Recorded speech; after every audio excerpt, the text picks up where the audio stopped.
여기는 인천국제공항입니다. 토론토에서 날아온 비행기에서 금발의 외국인 남자가 내렸습니다. 그가 공항 유리문을 나서는 순간 낯선 한글 간판들과 도시의 불빛이 그를 맞이했습니다. 무엇이 26년간의 안정된 캐나다 생활을 버리고 그를 이 낯선 나라로 이끌었을까요? 사연을 시작하기 전 구독과 좋아요 부탁드립니다. 공항 유리문이 자동으로 열리는 순간 한국의 밤 공기가 제 얼굴을 때렸습니다. 차갑고 낯선 공기. 저는 캐나다 토론토에서 26년을 살다가 처음으로 한국 땅을 밟았습니다. 인천국제공항의 형형색색 네온 사인과 한글들이 제 눈앞에서 춤을 추는 것 같았습니다. 여기가 정말 내가 1년을 보내야 할 곳이었죠. 제 이름은 마이클 터너입니다. 26살 때 회사에서 서울지사로 1년간 파견 근무를 제안받았을 때 저는 망설임 없이 수락했습니다. 대학에서 국제경영을 전공했고 아시아 시장에 관심이 많았기 때문이었습니다. 하지만 한국에 대해 아는 것이라고는 삼성, 현대, 그리고 몇 편의 한국 영화가 전부였습니다. 그것도 영어 자막으로 봤던 영화들이었죠. 공항에서 택시를 탔습니다. 운전기사님은 영어를 거의 못하셨고 제 한국어는 안녕하세요와 감사합니다 정도가 전부였습니다. 구글 번역기를 통해 어색하게 대화를 나누며 회사에서 예약해준 원룸이 있는 홍대 방향으로 향했습니다. 택시 창문 밖으로 보이는 서울의 밤 풍경은 마치 SF 영화의 한 장면 같았습니다. 높은 빌딩들, 끝없이 이어지는 네온 사인, 그리고 낯선 문자들로 가득한 간판들. 저는 이 모든 것이 흥미로우면서도 한편으로는 두려웠습니다. 내가 과연 이곳에서 잘 적응할 수 있을까? 이런 생각이 머릿속을 맴돌았습니다. 원룸에 도착했을 때는 이미 밤 11시가 넘어 있었습니다. 18시간의 긴 비행 끝에 피곤함이 몰려왔지만 시차 적응을 위해 억지로 잠을 참았습니다. 창문 밖으로 보이는 서울의 야경은 아름다웠지만 그 순간 저는 왠지 모를 외로움에 사로잡혔습니다. 토론토에 있는 가족들, 친구들 생각이 났습니다. 스마트폰을 꺼내 부모님께 무사히 도착했다는 메시지를 보내고 침대에 몸을 뉘었습니다. 내일부터 시작이구나 혼자 중얼거렸어요. 다음 날 아침, 알람 소리에 눈을 떴습니다. 창문을 열자 서울의 아침 공기가 차갑게 느껴졌습니다. 1월의 서울은 토론토만큼이나 추웠습니다. 첫 출근 날이라 일찍 일어나 정성껏 양복을 차려입고 넥타이를 맸습니다. 회사까지는 지하철을 타고 가야 했는데 복잡한 노선도를 보며 한참을 헤맸습니다. 지하철역에 들어서자마자 많은 사람들이 보였어요. 출근 시간에 지하철은 상상 이상으로 붐볐습니다. 사람들이 물결처럼 밀려들어오는 모습에 당황했습니다. 그런데 더 놀라운 것은 그 와중에도 질서가 유지된다는 점이었습니다. 사람들은 줄을 서서 차례대로 탑승했고 대부분 스마트폰을 보거나 조용히 서 있었습니다. 저는 키가 190cm에 가까워 지하철 안에서 머리를 숙이고 있어야 했습니다.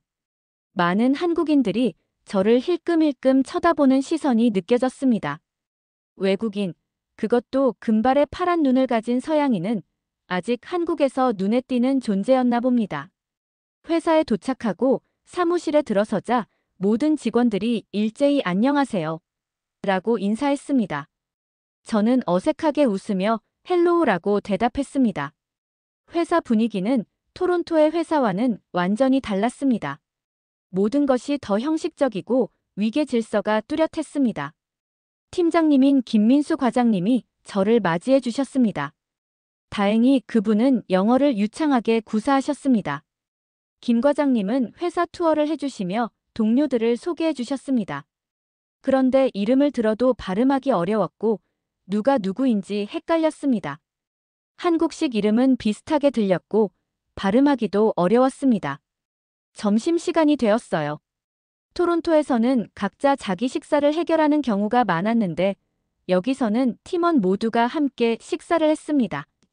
구내식당에서 김치찌개, 된장찌개, 비빔밥 등 생소한 음식들이 제 앞에 놓였습니다. 저는 한국 음식이 처음이었어요. 젓가락을 쓰는 것도 쉽지 않았습니다. 여러 번 시도 끝에 겨우 밥 한 숟가락을 입에 넣었습니다. 김치를 처음 먹었을 때의 그 매운맛은 지금도 잊을 수 없습니다. 눈물이 핑 돌았지만 참아내며 웃어 보였습니다. 그날 저녁 팀 회식이 있었습니다. 한국의 회식 문화는 제게 문화 충격이었습니다. 소주라는 독한 술을 처음 마셨고 잔을 돌리며 건배하는 문화도 생소했습니다.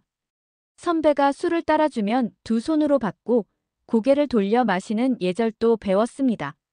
원샷이라는 동료들의 외침에 저도 모르게 소주를 단숨에 마셨어요. 그 결과 다음날 아침 심한 숙취로 고생했습니다. 한국에서의 첫 주는 이런 문화 충격의 연속이었습니다. 매일 밤 원룸으로 돌아오면 이날의 경험을 일기처럼 적어 내려갔습니다.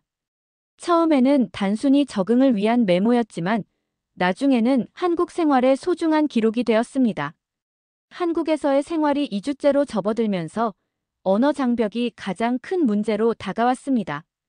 회사에서는 영어를 할 줄 아는 동료들이 있어 다행이었죠. 그럭저럭 의사소통이 되었지만 일상생활에서는 달랐습니다.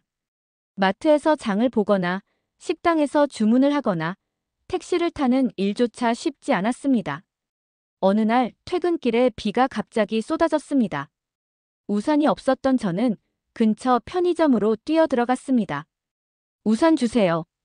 제가 간신히 외운 한국어로 말했습니다. 점원은 빠른 한국어로 뭔가를 물었지만 전혀 알아들을 수 없었습니다. 그저 어리둥절한 표정으로 서 있을 뿐이었습니다. 결국 점원이 몇 가지 우산을 보여주었고 저는 그중 하나를 골랐습니다. 가격을 알려주는 듯한 손짓을 보고 돈을 건넸습니다. 이런 상황이 매일같이 반복되자 좌절감이 들었습니다. 내가 여기서 1년을 어떻게 버티지? 라는 생각이 자주 들었습니다. 저는 다음 날부터 한국어 공부를 시작했습니다. 회사 근처에 있는 한국어 학원에 등록했고 퇴근 후 2시간씩 수업을 들었습니다. 기초부터 시작해 간단한 인사말, 숫자, 음식 이름 등을 배웠습니다. 한국어는 제가 상상했던 것보다 훨씬 복잡했습니다. 발음이 어려웠고 존댓말과 반말의 구분, 그리고 상황에 따라 달라지는 어미 변화 등은 정말 혼란스러웠습니다. 하지만 포기하지 않고 매일 조금씩 공부했습니다. 한국어를 배우면서 재미있는 에피소드도 많았습니다. 한 번은 식당에서 물 주세요라고 말하려다가 실수로 불 주세요라고 말했던 적이 있습니다. 서버가 당황해하다가 라이터를 가져다 줬을 때 우리 모두 웃음을 터뜨렸습니다. 또 다른 날에는 택시에서 강남역으로 가주세요라고 말하려다가 발음을 잘못해 운전기사님이 전혀 다른 곳으로 데려간 적도 있었습니다. 그때는 당황했지만 지금 생각하면 웃음이 나는 추억입니다. 한국어 공부를 시작한 지 한 달쯤 지났을 때 작은 성취감을 느꼈습니다. 편의점에서 물건을 살 때 간단한 대화가 가능해졌어요. 식당에서도 기본적인 주문을 할 수 있게 되었습니다. 특히 한국인들이 제가 한국어로 말하려고 노력하는 모습을 보고 환하게 웃어주었을 때의 기분은 정말 좋았습니다. 한국어 정말 잘하시네요.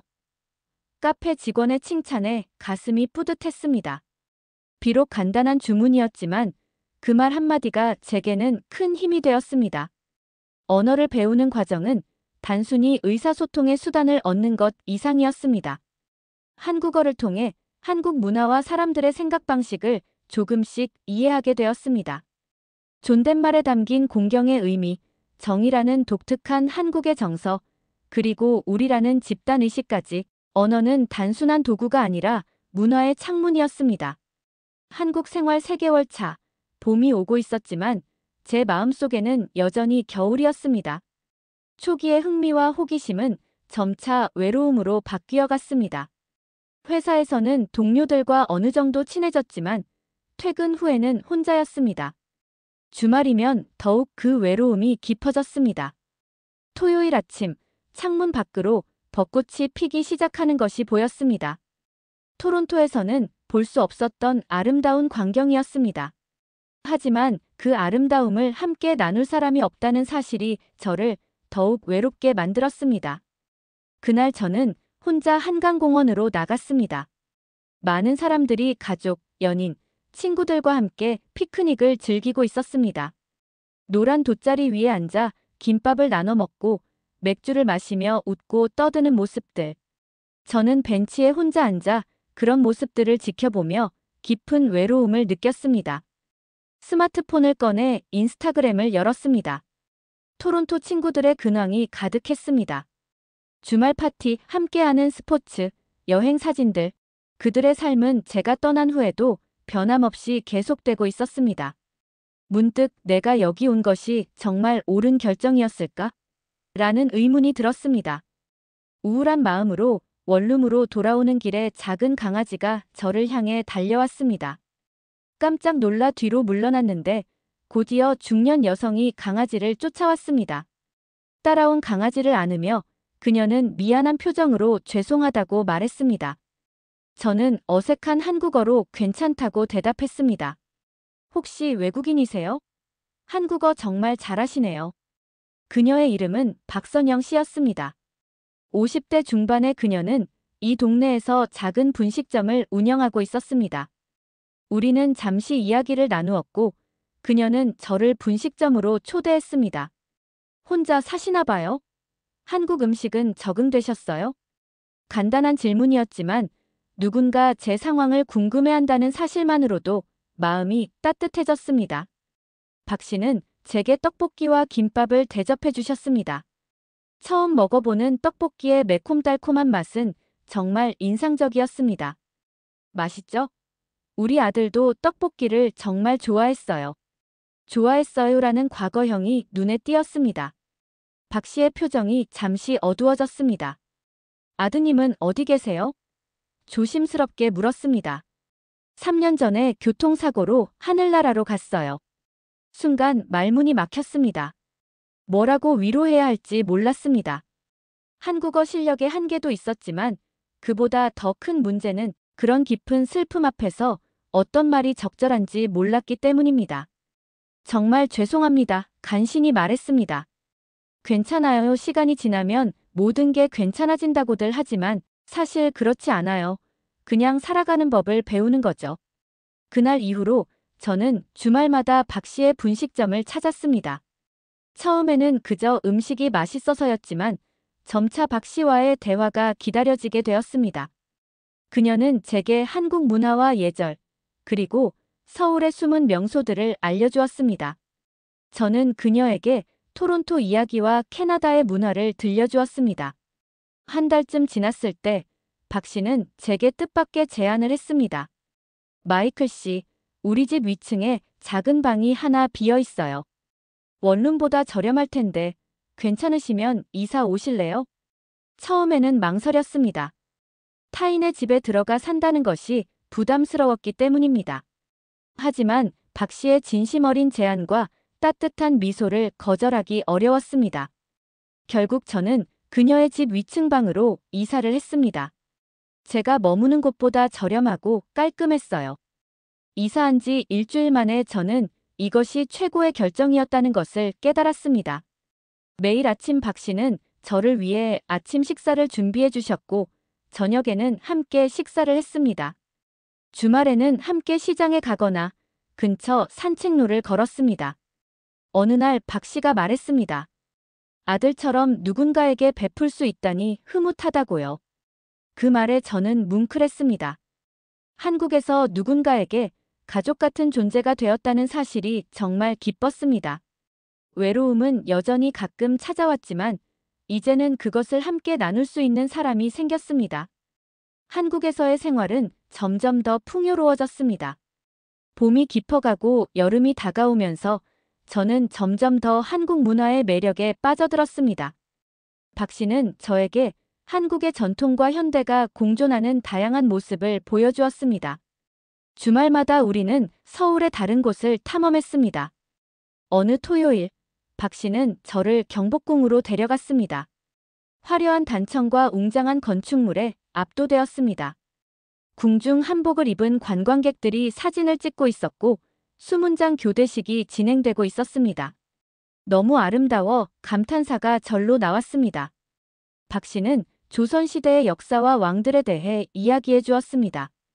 세종대왕이 한글을 창제한 이야기, 임진왜란 때의 이순신 장군 이야기 등은 정말 흥미로웠습니다.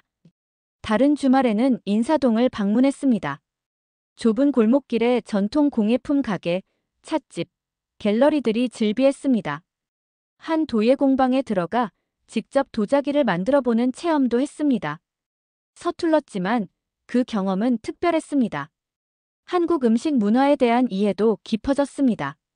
박 씨는 제게 김치찌개, 된장찌개, 갈비찜, 비빔밥 등 다양한 한국 요리를 가르쳐 주셨습니다. 김치를 담그는 법도 배웠습니다. 고춧가루와 젓갈의 조합이 처음에는 이상했지만 그 깊은 맛의 비밀을 알게 되었습니다. 처음에는 쉽게 받아들이기 어려웠던 한국의 음주 문화도 이제는 이해할 수 있게 되었습니다. 소주 한 잔을 나누며 이야기를 나누는 시간, 그리고 그 속에 담긴 정의 의미를 깨달았습니다. 우리나라 사람들은 어려움을 많이 겪었어요. 그래서 함께 모여 술 한 잔 나누며 위로를 얻었던 거죠. 그게 우리의 정서예요. 박 씨의 설명이 와닿았습니다. 한국의 대중문화에도 관심을 갖게 되었습니다. K-팝과 한국 드라마를 통해 현대 한국 문화를 이해하게 되었어요. 그것이 세계적으로 인기를 끄는 이유를 알게 되었습니다. 회사에서도 저는 점점 더 한국 문화에 적응해 갔습니다. 회식 자리에서는 이제 소주잔을 받을 때 두 손으로 받는 것이 자연스러워졌어요. 선배에게 술을 따라드리는 것도 익숙해졌습니다. 한국어 실력이 늘면서 동료들과의 대화도 더 깊어졌습니다. 한국 생활이 6개월 차에 접어들 무렵 저는 낯선 위기를 맞게 되었습니다. 토론토에서 아버지가 갑작스럽게 심장마비로 병원에 입원하셨다는 소식을 들었습니다. 어머니의 떨리는 목소리로 전해들은 그 소식에 저는 패닉 상태가 되었습니다. 마이클, 아빠가 상태가 좋지 않아. 중환자실에 계셔. 어머니의 목소리가 흐느낌으로 끊겼습니다. 그 순간 저는 한국과 캐나다 사이의 거리가 그 어느 때보다 멀게 느껴졌습니다. 당장 비행기를 타고 달려가고 싶었지만 긴급 프로젝트로 인해 회사를 비울 수 없는 상황이었습니다. 하루 종일 일에 집중할 수 없었고 마음은 온통 토론토의 병원에 가 있었습니다. 그날 저녁 언제나처럼 박 씨의 집에 돌아왔을 때 그녀는 제 표정만 보고도 무슨 일이 있는지 알아차렸습니다. 모든 이야기를 들은 박 씨는 아무 말 없이 저를 꼭 안아주었습니다. 그 포옹은 천마디 위로의 말보다 더 큰 힘이 되었습니다. 지금 가장 필요한 건 마음의 평화예요. 내일 회사에 가서 상황을 설명하세요. 사람의 생명이 먼저예요. 일은 언제든지 할 수 있어요. 다음 날 아침, 박 씨는 저를 회사까지 배웅해 주었습니다. 김 과장님께 상황을 설명하자 그는 놀랍게도 매우 이해해 주셨습니다. 마이클 씨, 걱정 마세요. 프로젝트는 팀에서 잘 마무리할게요. 아버님께서 빨리 쾌유하시길 바랍니다. 그날로 저는 토론토행 비행기를 예약했습니다. 공항으로 가는 길에 박 씨는 제게 작은 보따리를 건넸습니다. 이건 한국의 인삼이에요.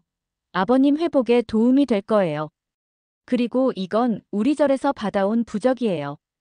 건강과 행운을 빌어요. 저는 감동해서 말을 잇지 못했습니다.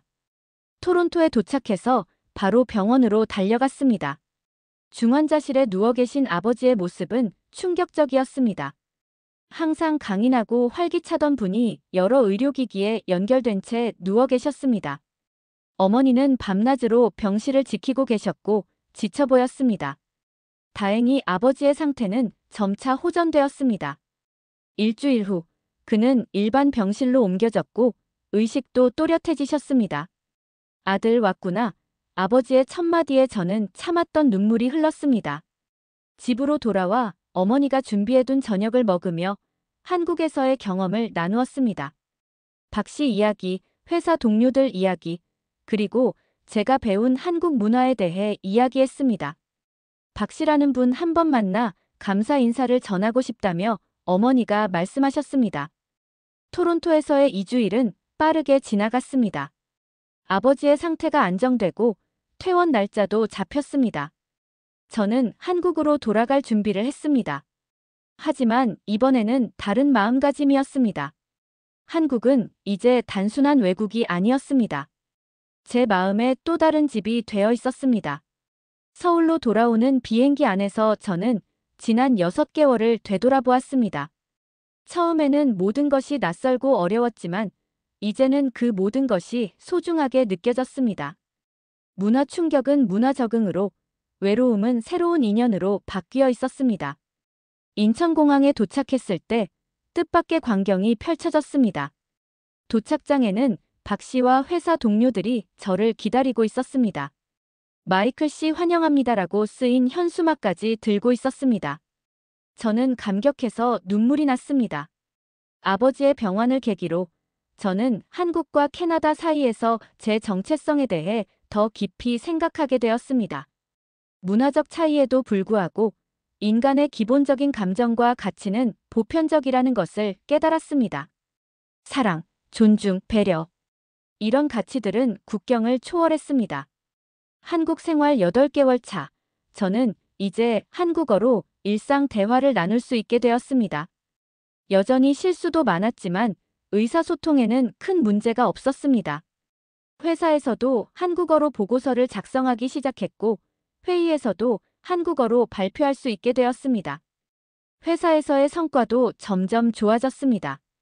처음에는 단순히 해외 지사와의 소통을 담당했지만 이제는 한국 시장에 맞는 마케팅 전략을 직접 제안하고 실행하게 되었습니다. 제가 갖고 있는 서양인의 시각과 한국 문화에 대한 이해가 시너지를 내기 시작한 것입니다. 어느 날 김 과장님이 저를 따로 불러 이야기를 나누었습니다. 원래 계약은 1년이지만 회사에서 정규직으로 전환할 의향이 있는지 물으셨죠. 예상치 못한 제안이었습니다. 처음 한국에 왔을 때는 1년만 지나면 바로 토론토로 돌아갈 생각이었습니다. 하지만 지금은 한국에서의 삶이 편안해졌고 많은 인연도 생겼습니다. 생각해 볼게요, 과장님. 정말 감사합니다. 그날 저녁 박 씨와 함께 이 이야기를 나누었습니다. 어떻게 생각하세요? 한국에 더 있을래요? 아니면 캐나다로 돌아갈래요? 박 씨의 표정에서 저를 떠나보내기 아쉬워하는 마음이 읽혔습니다. 솔직히 저도 고민이에요. 캐나다에는 가족이 있고 오랜 친구들도 있어요. 하지만 한국에서도 소중한 인연이 생겼고 이제는 이곳이 제2의 고향 같아요. 무슨 결정을 내리든 마이클은 이제 내 가족이에요. 한국에 있든 캐나다에 있든 우리는 계속 연락하고 지낼 거예요. 박 씨의 말에 가슴이 따뜻해졌습니다. 진정한 가족은 혈연만으로 이루어지지 않는다는 것을 다시 한번 느꼈습니다. 결정을 내리기 위해 저는 주말을 이용해 혼자 여행을 떠났습니다. 목적지는 제주도였습니다. 한라산을 오르며 넓은 바다를 바라보며 그리고 올레길을 걸으며 저는 깊이 생각했습니다. 제주도의 아름다운 자연 속에서 저는 마침내 결론에 도달했습니다. 1년 더 한국에 머물기로 했습니다. 토론토의 가족들에게 이 소식을 전했을 때 그들은 이해해 주었습니다. 내가 행복하다면 우리도 행복해. 1년에 한두 번은 꼭 보러 올게. 어머니가 말씀하셨습니다. 회사에 돌아와 김 과장님께 결정을 알렸습니다. 그는 기뻐하며 저를 팀의 정식 멤버로 환영해 주었습니다. 박 씨에게 이 소식을 전했을 때 그녀는 눈물을 글썽이며 친부모처럼 축하해 주었어요. 그때부터 저는 한국과 캐나다 사이에서 다리 역할을 하게 되었습니다. 회사에서는 한국 제품의 북미 시장 진출을 담당했고 토론토 친구들에게는 한국 문화를 소개했습니다. 박 씨의 분식점에 캐나다 단풍 시럽을 활용한 새로운 메뉴를 개발하기도 했습니다. 두 문화 사이에서 살아가는 것은 때로는 혼란스럽기도 했지만 대부분은 풍요로웠습니다. 서로 다른 관점에서 세상을 볼 수 있게 되었고 양쪽의 장점을 흡수할 수 있었습니다. 한국의 공동체 의식과 효 문화, 캐나다의 개인주의와 다양성 존중, 이 모든 가치가 조화롭게 공존할 수 있다는 것을 깨달았습니다. 이렇게 저는 외국인이라는 타이틀에서 벗어나 진정한 세계 시민으로 성장하고 있었습니다. 한국 생활이 1년을 넘어서면서 제 삶에는 또 다른 변화가 찾아왔습니다. 그것은 바로 예상치 못한 사랑이었습니다. 회사에 새로운 디자인팀이 생기면서 한수연이라는 디자이너가 우리 프로젝트에 합류하게 되었습니다. 처음에는 업무적인 관계로만 지냈어요. 하지만 함께 일하는 시간이 늘어날수록 그녀에게 특별한 감정이 생기기 시작했습니다. 수연 씨는 창의적이고 열정적인 사람이었습니다.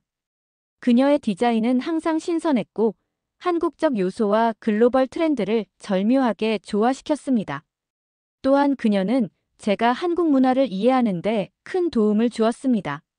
마이클 씨, 이번 주말에 시간 있으세요? 북촌 한옥마을에 새로 생긴 전시회가 있는데 같이 가볼래요? 어느 날 수연 씨가 제안했습니다.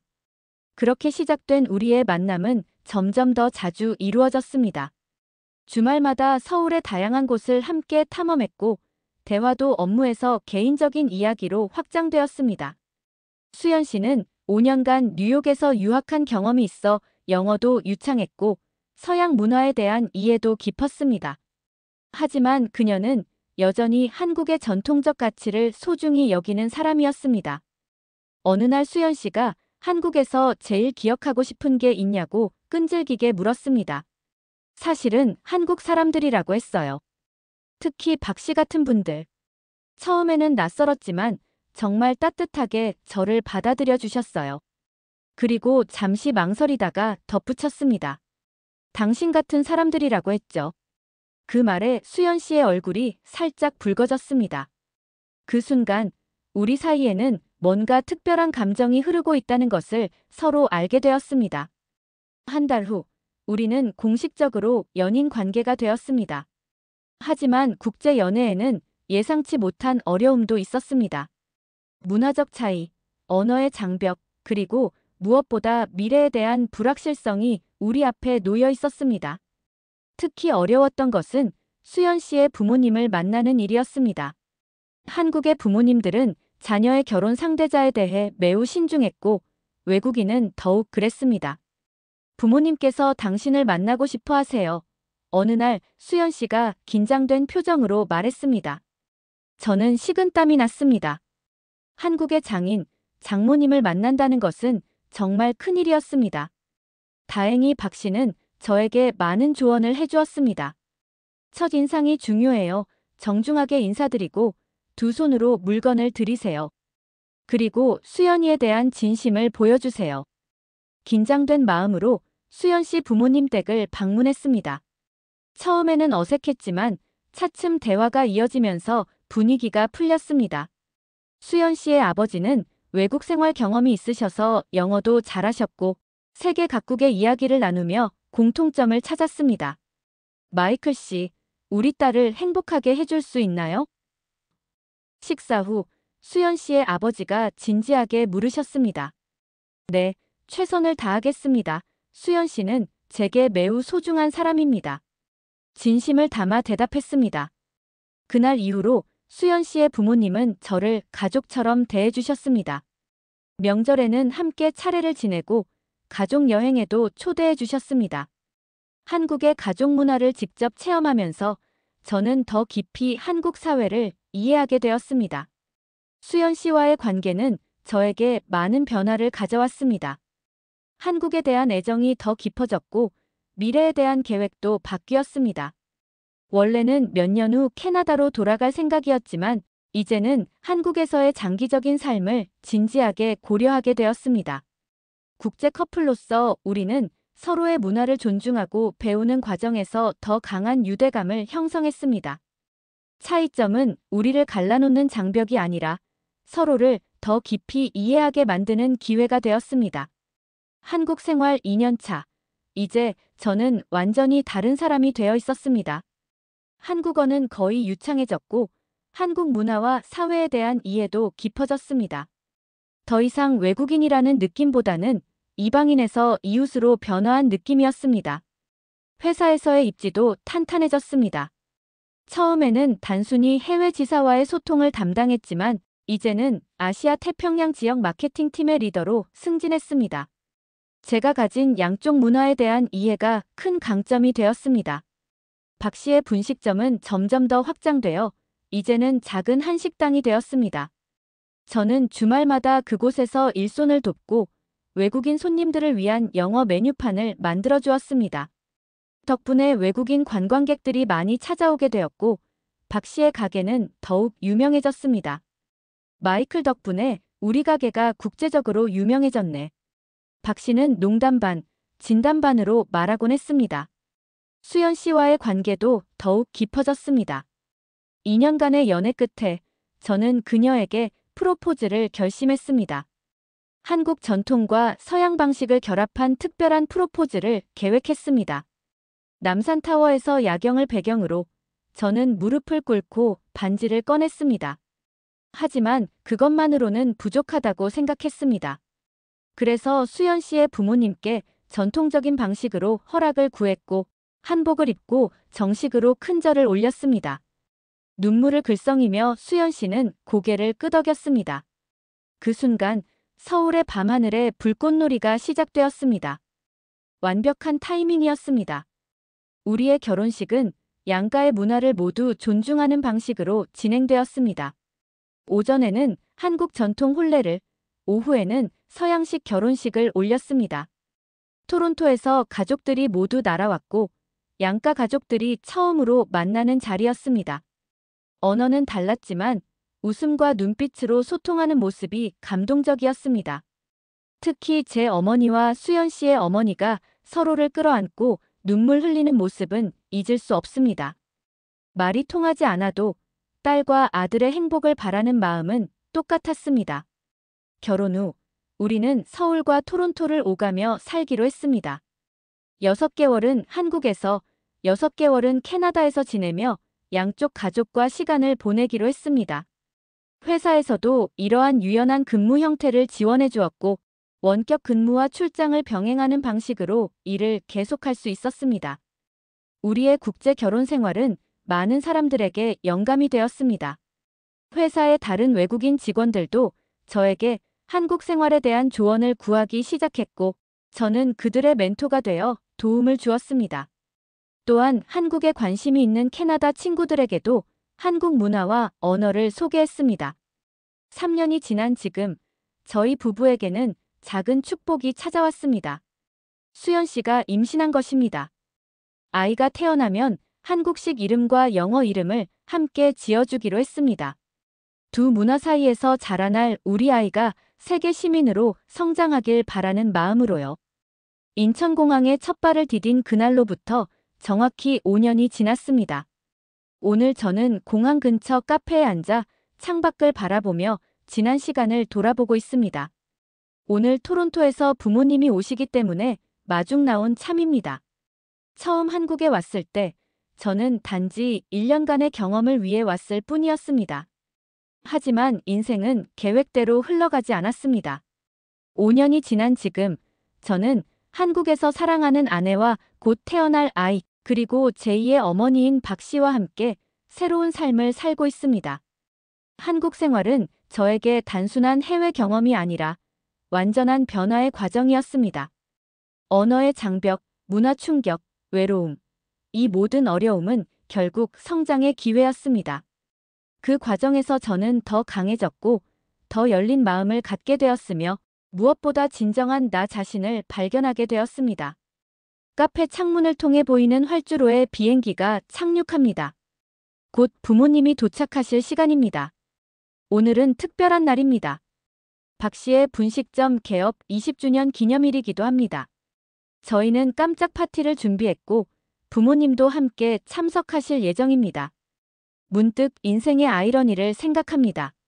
제가 태어나고 자란 토론토는 이제 방문하는 곳이 되었어요. 한때 낯설기만 했던 서울은 이제 집이 되었습니다. 하지만 저는 두 곳 모두를 사랑합니다. 스마트폰이 울립니다. 수연 씨로부터 온 메시지입니다. 부모님 도착하셨어요? 박 씨 어머님이 잔치 준비 거의 다 끝났대요. 답장을 보내려는데 도착 안내 방송이 들립니다. 부모님의 비행기가 도착했다는 소식입니다. 서둘러 도착장으로 향합니다. 도착장 출구에서 부모님을 발견하고 손을 흔듭니다. 부모님은 환한 미소로 저를 향해 걸어오십니다. 그리고 그 뒤에는 놀랍게도 토론토에 사는 저의 옛 친구들이 보입니다. 데이브, 사라, 제임스 모두 깜짝 선물로 함께 온 것입니다. 눈물이 핑 돌았습니다. 제 인생의 모든 소중한 사람들이 이제 한자리에 모이게 된 것입니다. 서로 다른 세계에서 온 이들이 하나의 자리에서 만나는 순간이었어요. 공항에서 나와 택시를 탑니다. 운전기사님께 목적지를 말합니다. 명동 쪽으로 가주세요. 박 할머니네 분식점으로요. 5년 전 같은 공항에서 영어도 서툰 택시기사님과 구글 번역기로 겨우 대화했던 그날이 생각납니다. 그때의 불안하고 낯설었던 감정이 지금은 마치 다른 사람의 이야기처럼 느껴집니다. 택시 창문 밖으로 서울의 풍경이 지나갑니다. 높은 빌딩들, 번화한 거리, 그리고 곳곳에 피어있는 벚꽃들이 보였죠. 이 모든 것이 이제는 낯설지 않고 오히려 친숙하고 소중하게 느껴집니다. 박 씨의 분식점에 도착했을 때 수연 씨가 문 앞에서 우리를 기다리고 있었습니다. 그녀의 배는 이제 꽤 불러와 있었습니다. 2달 후면 우리의 첫 아이가 태어날 예정입니다. 분식점 안으로 들어서자 축하합니다. 라는 외침과 함께 풍선과 꽃으로 장식된 실내가 눈에 들어옵니다. 박 씨는 놀란 표정으로 자리에서 일어서십니다. 이게 다 뭐예요? 박 씨가 눈물을 글썽이며 물으십니다. 어머님의 개업 20주년을 축하드리려고요. 그리고 어머님이 제게 베풀어 주신 모든 사랑에 감사드리려고요. 저는 박 씨를 꼭 안아드립니다. 그리고 저희 가족을 소개합니다. 부모님, 친구들, 그리고 수연 씨까지. 서로 다른 문화와 언어를 가진 사람들이지만 이 순간만큼은 모두가 하나의 가족처럼 느껴집니다. 이야기꽃이 피어납니다. 영어, 한국어가 뒤섞여 때로는 웃음으로, 때로는 몸짓으로 소통합니다. 박 씨가 준비한 한국 음식과 제 어머니가 캐나다에서 가져온 메이플 시럽 디저트가 테이블 위에 어우러집니다. 식사 후 저는 작은 스피치를 준비했습니다. 오늘 이 자리에 모인 모든 분들께 감사드립니다. 5년 전 저는 낯선 땅에 첫 발을 디뎠습니다. 두렵고 외롭고 혼란스러웠습니다. 하지만 여러분 덕분에, 특히 박 어머님과 수연이 덕분에 저는 이곳에서 새로운 가족을 찾았습니다. 문화와 언어는 달라도 사랑의 언어는 같다는 것을 배웠습니다. 환호성과 박수가 터져나옵니다. 이 순간 저는 깨달았습니다. 문화적 차이와 언어의 장벽을 넘어 인간의 가장 기본적인 욕구는 같다는 것을, 소속감, 이해, 그리고 사랑, 그것이 우리 모두를 하나로 연결하는 끈이라는 것을요. 밤이 깊어가는 가운데 저는 잠시 분식점 밖으로 나와 서울의 밤하늘을 바라봅니다. 5년 전 이곳에 왔을 때는 상상도 못했던 삶이 펼쳐져 있습니다. 문화 충격, 언어 장벽, 외로움, 그 모든 어려움을 넘어 저는 이곳에서 제 영혼의 또 다른 반쪽을 찾았습니다. 수연 씨가 조용히 다가와 제 곁에 섭니다. 그녀의 뱃속에서는 우리의 미래가 자라고 있습니다. 두 문화의 가교가 될 우리 아이, 행복해요? 수연 씨가 물어봅니다. 그 어느 때보다도요. 저는 서울의 밤하늘을 바라보며 미소 짓습니다. 이방인에서 이웃으로, 그리고 이제는 가족으로, 이것이 제가 한국에서 찾은 가장 큰 선물입니다. 별이 빛나는 하늘 아래 우리는 서로를 바라봅니다. 서로 다른 세계에서 온 두 사람, 하지만 이제는 하나의 세계를 만들어가고 있습니다. 낯선 땅에서 시작된 여정은 이제 새로운 가족의 이야기로 계속됩니다.